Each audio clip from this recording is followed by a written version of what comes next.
buscar tu voluntad, tu gracia conocer, quiero alabarte,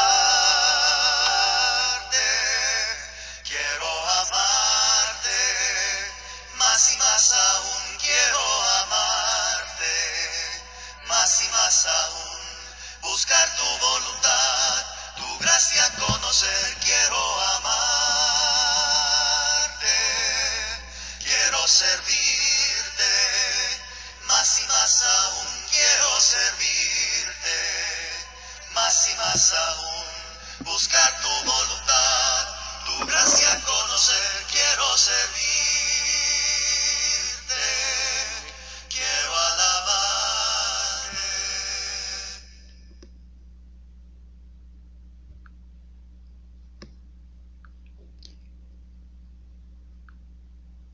Juan capítulo 18, versículo 1 en adelante, dice la palabra de Dios. Habiendo dicho Jesús estas cosas, salió con sus discípulos al otro lado del torrente de Cedrón, donde había un huerto, en el cual entró con sus discípulos, y también Judas, el que le entregaba, conocía aquel lugar, porque muchas veces Jesús se había reunido ahí con sus discípulos. Judas, pues, tomando una compañía de soldados y alguaciles de los principales sacerdotes y de los fariseos, fue ahí con linternas y antorchas y con armas.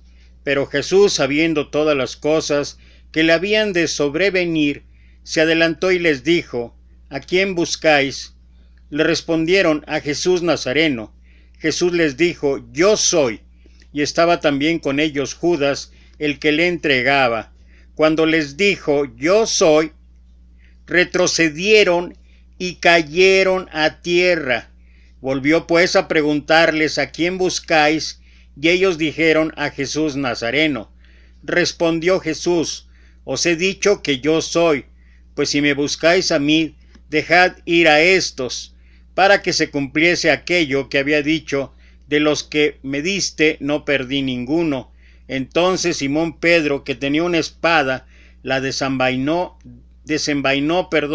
e hirió al siervo del sumo sacerdote, y le cortó la oreja derecha, y el siervo se llamaba Malco. Jesús entonces dijo a Pedro: mete tu espada en la vaina, la copa que el Padre me ha dado, ¿no la he de beber? Y bueno, este pasaje que está aquí en la Escritura y que relata la traición y el arresto de nuestro Señor Jesucristo, está también reflejado en el Evangelio que escribe Mateo, Marcos y Lucas. Hay algunos detalles en los otros, pero particularmente en el de Lucas, que complementan de alguna manera lo que ocurrió ahí en el pasaje, y por eso me gustaría leer. Es un poquito más corto lo que Lucas escribe ahí en el capítulo 22, de los versículos 47 al 53. Mientras él aún hablaba, se presentó una turba, y el que se llamaba Judas, uno de los 12, iba al frente de ellos y se acercó hasta Jesús para besarle. Entonces Jesús le dijo: Judas, ¿con un beso entregas al Hijo del Hombre? Viendo los que estaban con él lo que había de acontecer, le dijeron: Señor, heriremos a espada.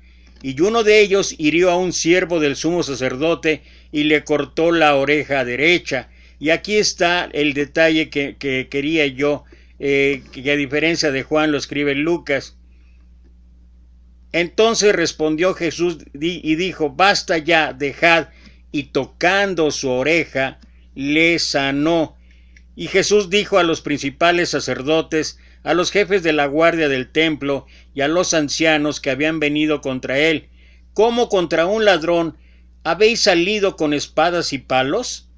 Habiendo estado con vosotros cada día en el templo, no extendiste las manos contra mí, mas esta es vuestra hora y la potestad de las tinieblas.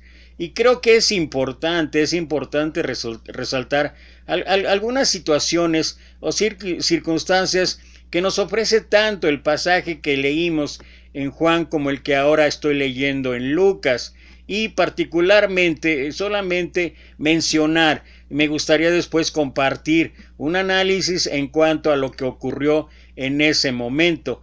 Pero sí me gustaría comentar que por lo menos un detalle que yo puedo observar ahí es lo que Juan explica en cuanto al lugar a donde van a llegar a arrestar a Jesús. Es un lugar que tiene ciertas características y es un lugar que invita a la reflexión en cuanto a lo que en un momento dado podemos pensar en cuanto a que Jesús tenía un lugar especial con sus discípulos donde pudiera tal vez compartir enseñanzas que tal vez eran de una manera más personal.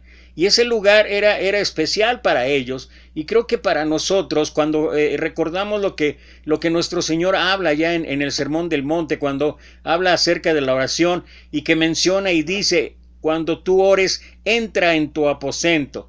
Ahora, puede ser cualquier lugar, puede ser cualquier sitio, puede ser en cualquier hora, pero tal vez vale la pena destacar que cada uno de nosotros pudiera tener un lugar especial para tener esa relación íntima, esa comunión con nuestro Señor. Es cierto que los domingos tenemos la oportunidad de estar reunidos como la iglesia y en esa forma estar alabando y glorificando a Dios como una familia, pero de manera personal o de manera individual siempre creo que es conveniente. Es solamente una sugerencia, no estoy diciendo que tenga que ser de esa manera, pero sí es importante que cada uno de nosotros tuviera un lugar aparte, un lugar especial, un lugar en el que uno pueda hablar cara a cara, estoy hablando en forma espiritual, cara a cara con el Señor, en donde uno pudiera tener la libertad de expresar y decir todo lo que está pasando en nuestras vidas. Y creo que esto es una de las cosas que puedo ver ahí en el pasaje.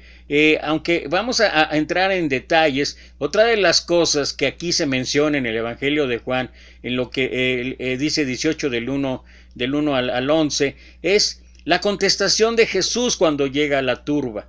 Y cuando me refiero a turba, es increíble ver la cantidad de soldados, después vamos a hacer el análisis más a detalle, pero la cantidad de soldados que llegan a apresar a Jesús, y luego sobre todo la respuesta de nuestro Señor: he estado en el templo todos los días, he estado a la vista de todos, de manera pública, no me he escondido, y ahora, como si fuera casi un criminal, vienes a mí, pero esto es para que se cumpliese la Escritura, etcétera. Pero parece inconcebible, parece totalmente incongruente, y es lo que está pasando a partir de la traición y arresto que tiene nuestro Señor. Cosas inconcebibles, cosas incongruentes, cosas irrazonables empiezan a ocurrir y que reflejan de verdad la ignorancia, que reflejan el desamor, que reflejan una serie de circunstancias, situaciones en el ser humano, estoy hablando del ser humano en general, que de verdad a veces raya en lo insólito y a veces raya en lo absurdo, porque así somos los seres humanos, incongruentes, absurdos,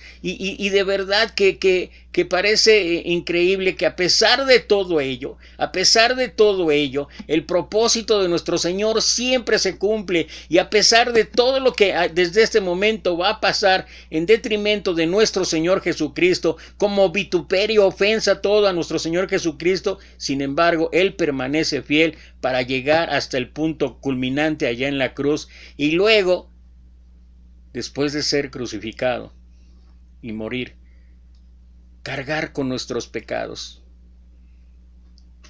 y hacerlo todo esto por amor a ti, a mí y a todos aquellos que quieran aprovechar esta oportunidad. Pero vale la pena considerar esto: la serie de circunstancias, la serie de situaciones incongruentes, inconcebibles que está pasando, y una de ellas es esa. Y luego otro punto que me gustaría resaltar es acerca de la reacción de Pedro, particularmente es lo que explica ahí en Juan, aunque el otro dice que nada más uno de los discípulos, pero es Pedro quien saca una espada y hiere a uno de los que llegaron ahí, siervo del sacerdote. ¿Y qué hace Jesús? Jesús sana a aquel que fue dañado, y Jesús establece que la violencia no se puede combatir con violencia. La violencia siempre va a generar violencia. Y creo que esa es una enseñanza también. Cuando Él habló en el Sermón del Monte: si te piden que camines 1 milla, camina 2. Si te piden una capa, dale 2. Y lo que está estableciendo, no de una manera literal, aunque pudiera ser usado de manera literal, lo que está diciendo es que esa es la diferencia entre ser cristiano y no serlo. Cuando nosotros somos capaces de amar incluso a nuestros enemigos. Así fue lo que estableció nuestro Señor, así fue lo que dijo, y finalmente me encanta, aparte del yo soy, que vamos a detallar y que cada vez desde el Antiguo Testamento, cuando habla acerca del yo soy, allá de Dios hablando con Moisés, aparte de que establece el yo soy, la potestad, la soberanía, la autoridad que tiene Dios, y luego Jesús hablando ahí a sus discípulos, diciéndoles, ¿por qué tenemos que portarnos de esa manera? ¿Acaso crees que no podría yo llamar a un ángel? Pero no es así como se logran las victorias, y en verdad que es increíble la manera en que se lleva a cabo todo esto, pero los detalles que cualquier porción de la Escritura nos enseñan, los detalles que cualquier porción de la Escritura nos ayudan a entender que en una u otra manera Dios nos ama, y Dios está dispuesto, aún a pesar de lo inconcebibles que somos los seres humanos, está dispuesto a llegar al final. Este pasaje bíblico tiene que ver con el arresto del Señor Jesús. Una vez que Judas Iscariote lo entregó a traición, lo primero que tenemos es la descripción del lugar de los hechos. En el versículo 1, habiendo dicho Jesús estas cosas, salió con sus discípulos al otro lado del torrente de Cedrón, donde había un huerto en el cual entró con sus discípulos. Después de orar a su Padre, siendo ya de noche, el Señor Jesús salió acompañado de sus discípulos con dirección al otro lado del torrente de Cedrón. El torrente de Cedrón es un arroyo que corre al este de Jerusalén, entre el muro de la ciudad y el monte de los Olivos. Ve notando cada una de las características, por eso me encantó esta reflexión. Lo que me encantó son los detalles históricos que pudieran ser a lo mejor intrascendentes, pero no lo son porque nos ayuda a adentrarnos en la historia, nos ayuda a adentrarnos en las características, situaciones que estaban ocurriendo, dónde estaban ocurriendo y qué es lo que estaba pasando ahí con nuestro Señor. El torrente de Cedrón es un arroyo que corre al este de Jerusalén, entre el muro de la ciudad y el monte de los Olivos.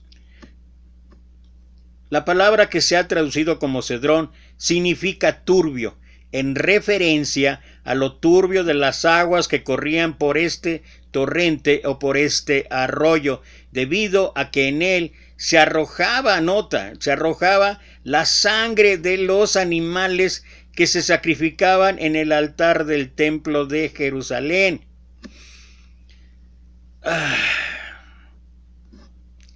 Al cruzar el torrente de Cedrón, tal vez el Señor Jesús estaría meditando en que una vez que Él sea sacrificado en la cruz del Calvario, como el Cordero de Dios que quita el pecado del mundo, ya no sería necesario que se hiciesen más sacrificios en el templo de Jerusalén, de modo que por el torrente de Cedrón no correría ya más agua mezclada con sangre de animales sacrificados. El huerto al que se refiere Juan estaba en la ladera occidental del monte de los Olivos. Se trata del huerto de Getsemaní, palabra que significa prensa de aceitunas, porque en aquel huerto había muchos olivos y las prensas en las cuales se sometía a una enorme presión las aceitunas para extraer el aceite de oliva.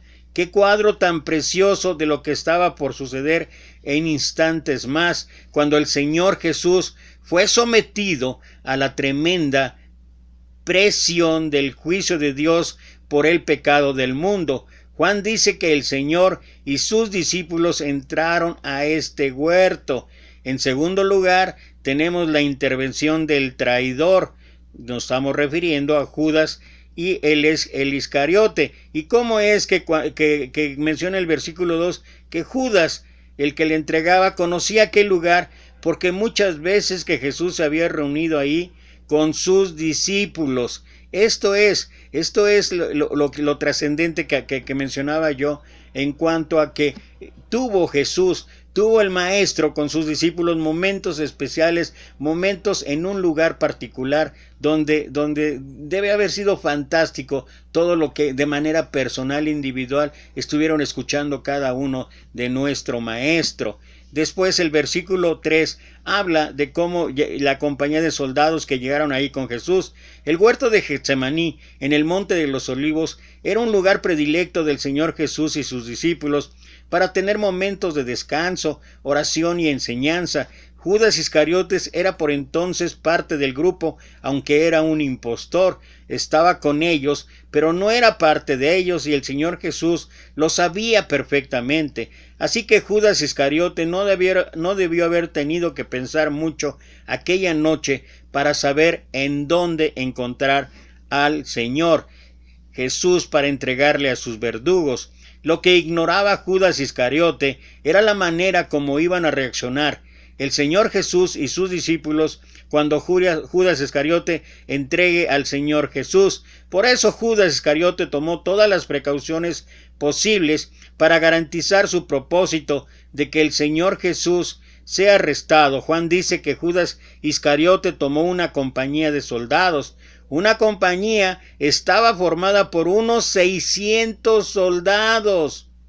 Increíble. Además, Judas Iscariote tomó alguaciles de los principales sacerdotes y de los fariseos. Estos eran guardias del templo que estaban a órdenes de principales sacerdotes y fariseos. Era todo un ejército con linternas y antorchas, porque era de noche y además armados. ¿Qué habrá tenido en la cabeza Judas Iscariote para armar un ejército así para arrestar a un hombre? Claro, Judas Iscariote no sabía que el Señor Jesús no iba a poner ni pizca de resistencia al ser arrestado, porque todo esto estaba dentro de la voluntad soberana de Dios.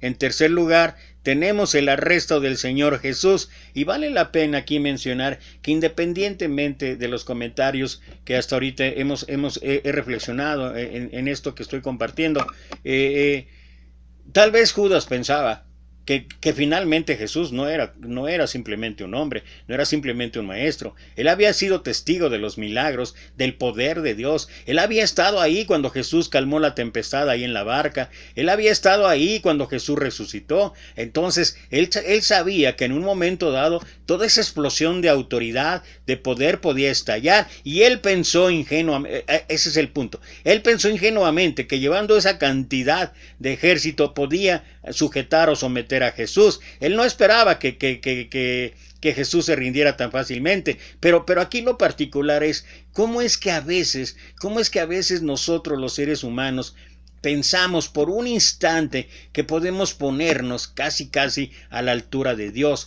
o luchar contra los designios de Dios. Y muchas ocasiones tenemos que reconsiderar nuestra situación, tenemos que reconsiderar nuestra naturaleza en todos sentidos para darnos cuenta que somos nada.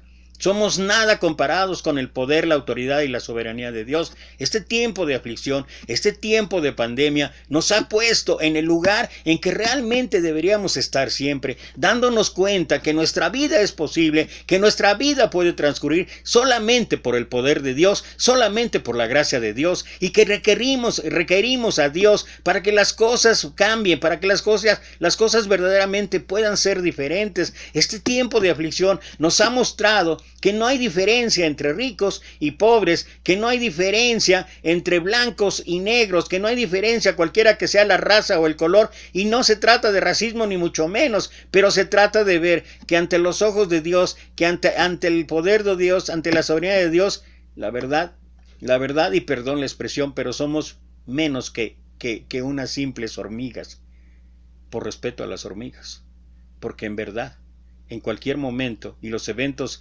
naturales que cada uno de nosotros pudo haber ya enfrentado en su vida, ya sea terremotos, ya sea temblores, inundaciones, etcétera, etcétera, muestran el poderío y la total soberanía que Dios tiene en esta vida, en este mundo y con cada uno de los seres humanos que en él habitamos. Entonces, era ingenuo pensar que Judas, aún con sus 1000 soldados, si él conocía la ley, si él estudió la ley, Él sabía, por los sucesos en el Antiguo Testamento, lo que era capaz de ser un solo ángel del Señor.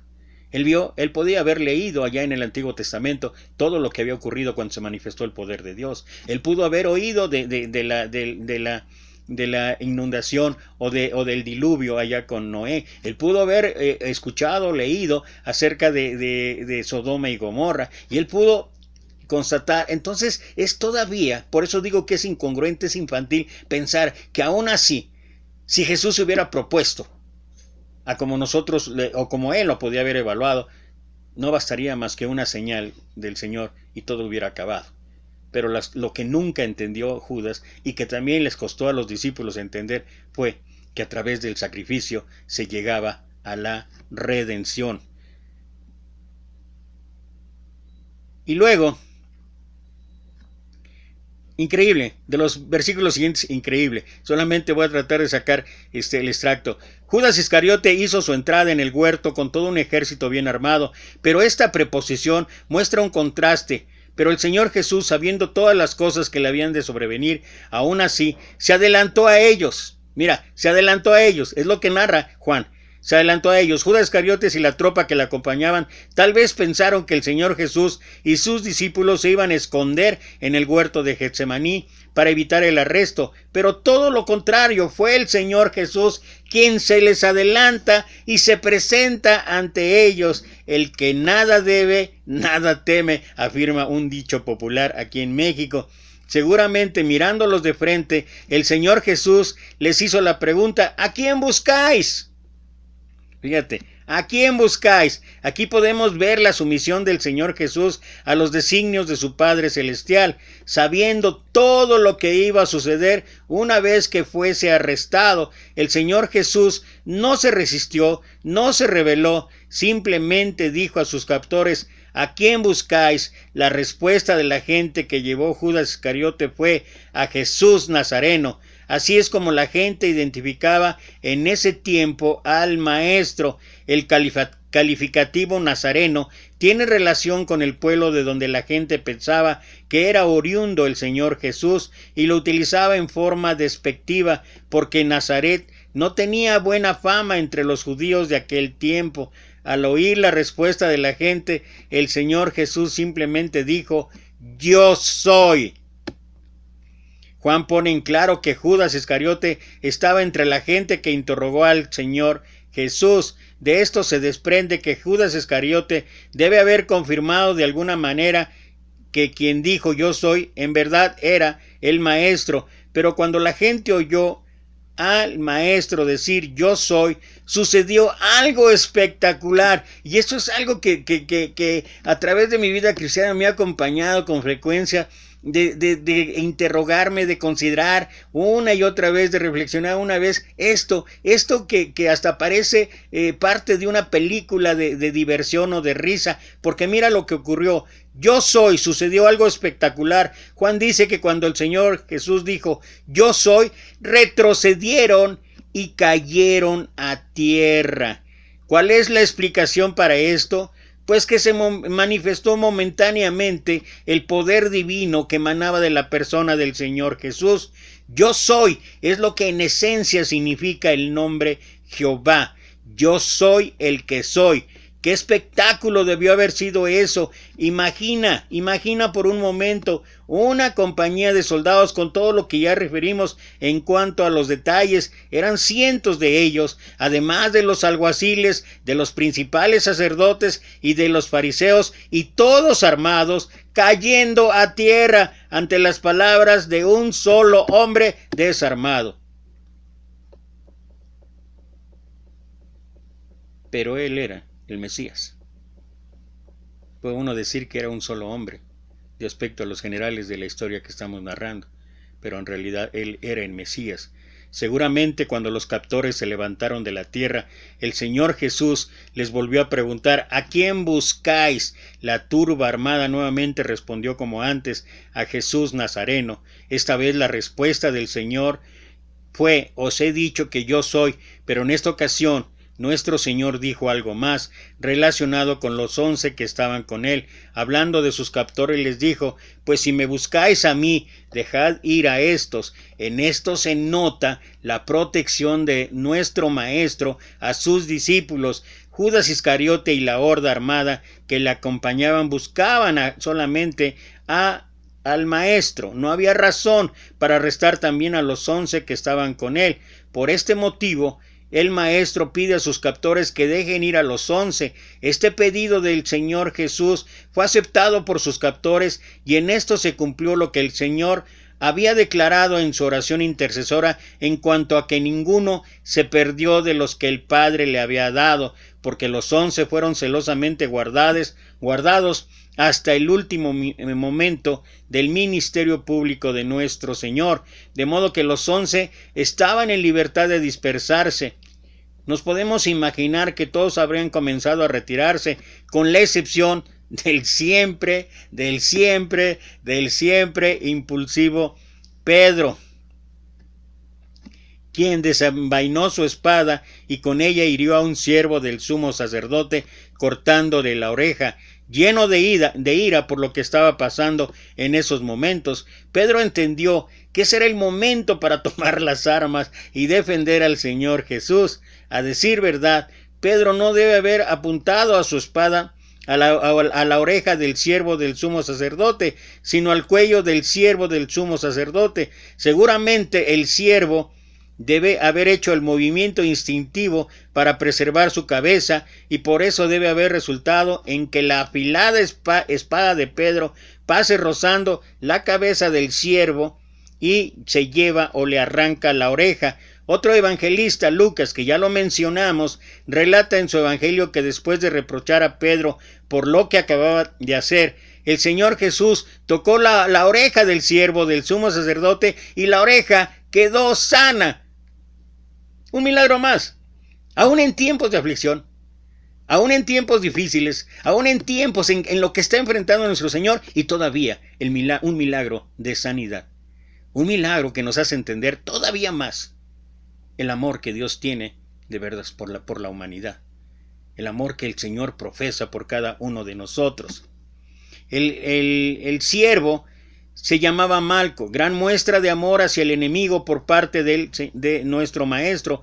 Malco fue a arrestar a Maestro aquella noche, pero podemos imaginar que él volvió a su casa siendo testigo del poder maravilloso del amor del hombre que le habían dicho que era un malhechor.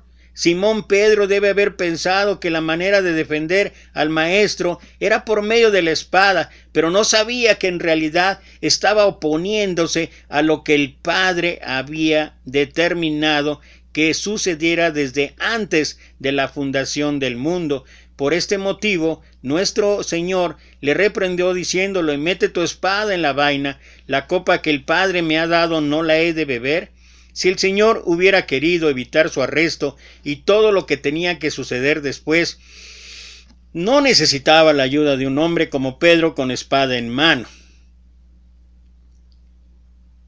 Y en este punto me encanta recordar lo que el apóstol Pablo escribe allá estando en el Areópago de Atenas, en Hechos capítulo 17, versículo 24 y 25, donde dice: el Dios que hizo el mundo y todas las cosas que en él hay, siendo Señor del cielo y de la tierra, no habita en templos hechos por manos humanas.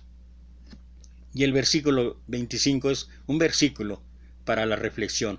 Dice: ni es honrado por manos de hombres, como si él necesitara de algo, pues él es quien da a todos vida, aliento y todas las cosas. ¿Quién necesita a quién? Y en este pasaje lo que estamos viendo es esto. Jesús no necesitaba, y mucho menos de la manera en que lo hizo Pedro, aunque él pudiera haber tenido toda la buena intención, todo el buen propósito de defender, pero ya no era la primera. Ya había habido ocasiones anteriores en que él estaba viendo las cosas de manera natural, de manera terrenal todavía, y nuestro Señor quería que esto se pudiese entender, y por eso es que llevó a cabo la sanación de este siervo. El Señor pudo haber convocado a sus huestes angelicales para librarlo, pero no lo hizo, porque tenía una copa que beber, en referencia a su pasión y muerte en lugar de todo el mundo pecador, y en sumisión y obediencia a su Padre, y por eso estaba absolutamente dispuesto a hacerlo. Esto fue para nosotros lo que nos abrió la puerta a todos los que somos creyentes para poder ser salvos. O sea, la oportunidad es para todo. Quien la quiera aprovechar, quien la pueda aceptar, quien la pueda recibir, es decisión de cada ser humano. Alabado sea el precioso nombre de nuestro Salvador, el Señor y Salvador Jesucristo. Ahora el Señor está a merced de sus captores, y en los próximos mensajes y pasajes escudriñando la Escritura veremos qué fue lo que sucedió. Pero por lo pronto hasta aquí, en esta primera reflexión en cuanto a lo que ofrece la Escritura de la traición y el arresto de nuestro Señor Jesucristo. Y como dije antes, cada porción de la Escritura vale la pena analizarla, reflexionarla, vale la pena hacer un análisis y una meditación en cuanto a las características, los sucesos, cada una de las cosas que ocurrieron aquí en esta primera parte del arresto de nuestro Señor, y considerar qué es lo que nos enseña, qué es lo que puede ser para nuestra vida. Y creo que finalmente, y con esto quiero concluir, finalmente hay algo que escribe Santiago, y que me hizo meditar y reflexionar acerca de todo este pasaje que estuvimos analizando. Dice Santiago capítulo 5 versículo 12, dice: pero sobre todo, hermanos míos, no juréis ni por el cielo, ni por la tierra, ni por ningún otro juramento, sino que vuestro sí sea sí, y vuestro no sea no, para que no caigáis en condenación. Y mira, solamente quiero hacer referencia a lo que habló a las iglesias allá en Apocalipsis el Señor. Una de ellas le dijo: o eres frío o eres caliente, pero si eres tibio, te vomitaré de mi boca. Y nosotros los seres humanos, en particular los que estamos ahorita viviendo en este tiempo, debemos de tener en consideración, y el pasaje lo muestra así: Jesús sabía lo que tenía que pasar, Jesús sabía lo que iba a suceder, Jesús sabía que no era una tarea fácil. Sin embargo, su sí fue sí y cumplió, y aquí lo vemos ya empezando a cumplir todo para lo cual estuvo aquí en su ministerio en la tierra. Y el Señor dijo sí y sí. Judas también, cuando ahí en la cena, cuando él instituyó la cena: ve y haz lo que tengas que hacer. Y de alguna manera Judas fue e hizo lo que tenía que hacer para que se cumpliese la Escritura, sí, pero también fue su decisión el hacerlo. Una decisión equivocada, sí, es una decisión equivocada. Pero por otro lado también, los discípulos que habían dicho, que habían expresado, los discípulos, o sea, no fueron tan diferentes en ese momento a lo que hizo Judas, porque en ese momento ellos habían expresado que si era necesario morir, ahí estarían con el Señor. Pero fíjate qué fácil, cuando el Señor dijo que se vayan, ¿y qué hicieron? Todos fueron dispersados, y Jesús ya les había dicho. Entonces, ¿dónde estaban las promesas?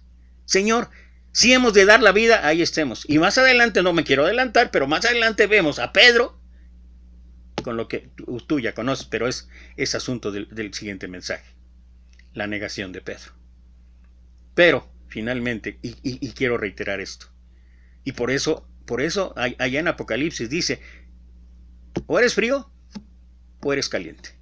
Y creo que esa es una reflexión, porque dice: por cuanto tibio te vomitaré de mi boca.